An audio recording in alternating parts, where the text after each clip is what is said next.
Addiction is a problem that millions of Americans are dealing with on a daily basis. This is James. He knows the struggles of addiction all too well. I stayed in Williams' house for a total of 42 days and haven't looked back since.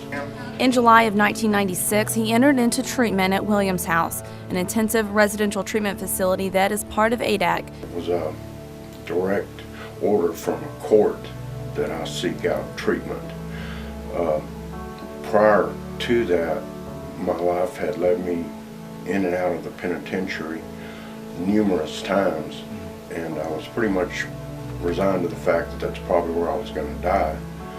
But in his infinite wisdom, a judge finally decided that maybe treatment was worth a try, just to see if maybe I was salvageable.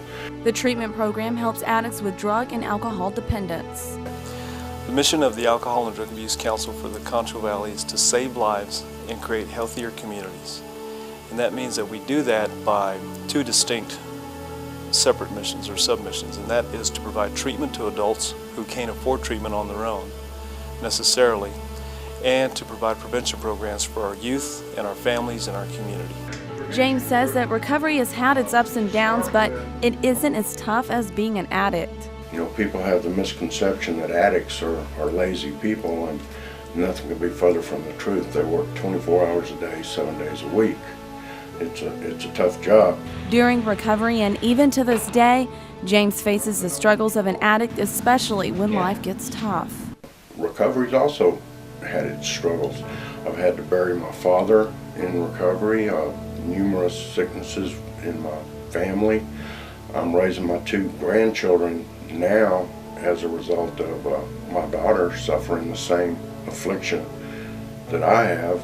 My son is in the penitentiary. You know, they don't fall far from the tree. He wanted to be just like Dad when he grew up, and you know, so far he's fitting the mold pretty well. He's got a fresh 17-year sentence behind drugs.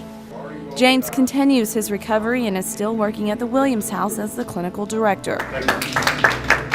Skyler Nichols, KIDY, Fox, San Angelo News.